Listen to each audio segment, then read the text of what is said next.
Before America had a Declaration of Independence. Before it had a constitution. Before anyone even dared to say the word revolution out loud, something else swept across the colonies first. Something almost nobody teaches in school, even though historians will tell you, without it, the American Revolution might never have happened at all. It wasn't a war. It wasn't a political movement. It was a religious explosion so massive, so emotional, and so disruptive that it tore apart entire communities, and, in the process, planted the very idea that would eventually define this country, that ordinary people don't need permission from the people in charge to think for themselves. This is the story of the Great Awakening.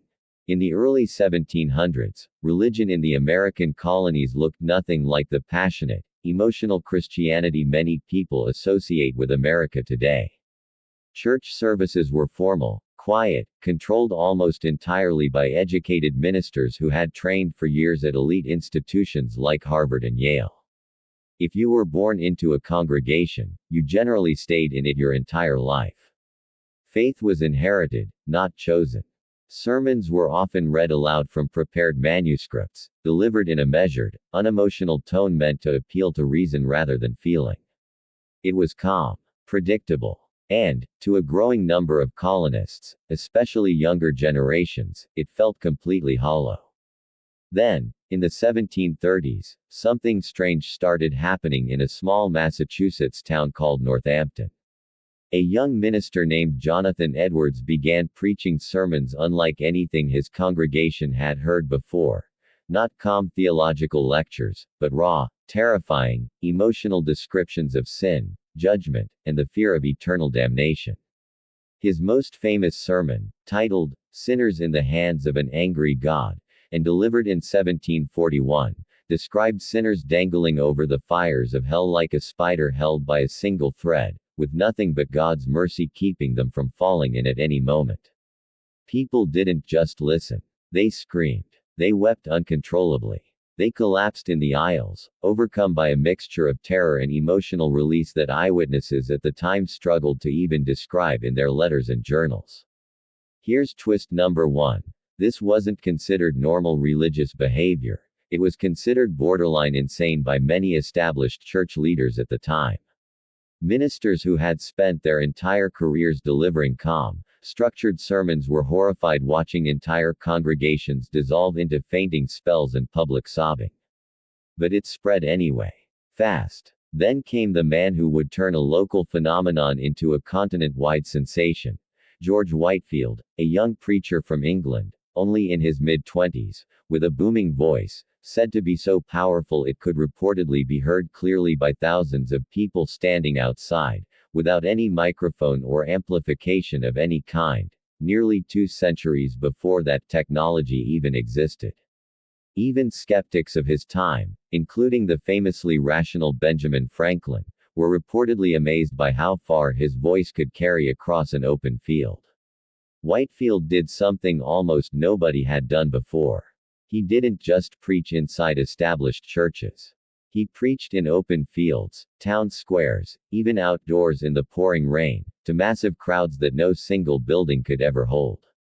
Crowds sometimes numbering in the thousands, in towns whose entire population barely reached that size. And here's twist number 2, one that surprises almost everyone.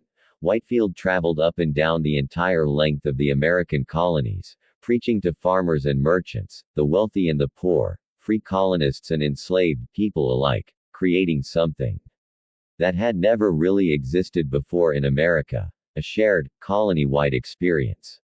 For the first time, people in Massachusetts and people in Georgia were reading the same printed sermons, talking about the same preacher, caught up in the exact same religious movement, despite living hundreds of miles apart, under completely separate colonial governments that rarely had anything to do with each other. Historians consider this one of the first moments Americans began thinking of themselves not just as separate colonists loyal to separate colonies, but as something bigger. A shared people. But the Great Awakening wasn't just about religious passion. It carried a much more dangerous idea hidden inside it. Traditionally, Religious authority in the colonies flowed downward, from trained, educated ministers to their congregations. You listened. You didn't question. But the traveling preachers of the Great Awakening, many of whom had little to no formal theological training at all, told ordinary farmers and laborers something radical: that their personal, individual relationship with God mattered more than anything a formally educated minister could tell them. In other words, you don't need permission from the people in charge to have access to the truth. This idea absolutely terrified the established religious and political leadership of the time.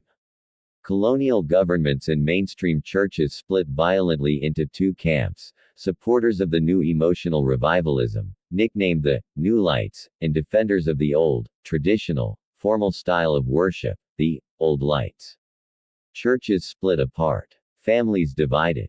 Entire communities turned against each other over whether this new style of Christianity was a genuine spiritual awakening, or dangerous, uncontrollable mass hysteria.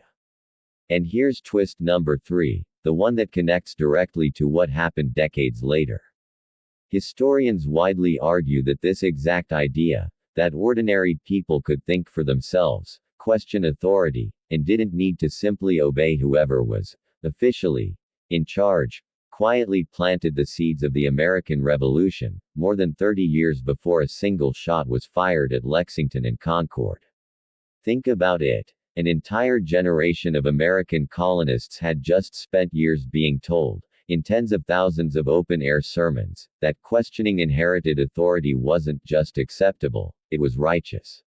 That the average person's judgment mattered more than a title, a robe, or an official position.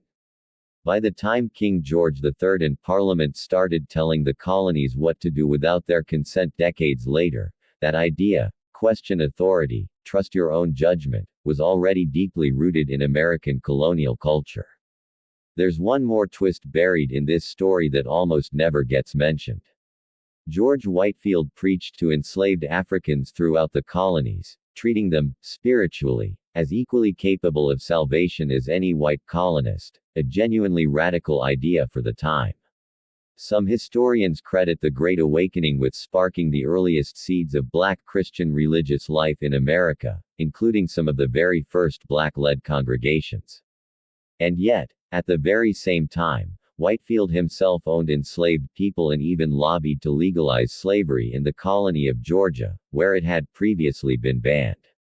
A movement built on the radical idea that everyone has direct, equal access to God, led in part by a man who denied basic freedom to the very people he preached equality to. That contradiction didn't resolve during the Great Awakening. It didn't resolve during the revolution that followed it either. In many ways, America is still wrestling with that exact tension to this day. By the 1740s, the intense, emotional peak of the Great Awakening began to fade. But its effects didn't disappear. They transformed into something permanent. New colleges were founded specifically because of the religious splits it caused, including Princeton University, established in 1746 by New Light Presbyterians who wanted their own institution, separate from the more traditional, established schools that rejected the new movement. The Great Awakening also normalized something that had barely existed before in the colonies: mass gatherings of ordinary people, coming together across colonial lines, united by a shared idea, actively pushing back against established authority. Sound familiar? That's exactly the blueprint the American colonies would use again, just a few decades later, for a very different kind of revolution. The Great Awakening never set out to create a nation. It set out to save souls. But in stirring an entire population to question who really has the right to tell them what to believe, it quietly built the emotional and intellectual foundation for a country that would soon ask an even bigger question: who really has the right to tell free people what to do at all? This is the soul of America. A nation whose instinct to question authority didn't start in a courtroom or a battlefield, but in a field, in the rain, listening to a preacher nobody had given permission to speak.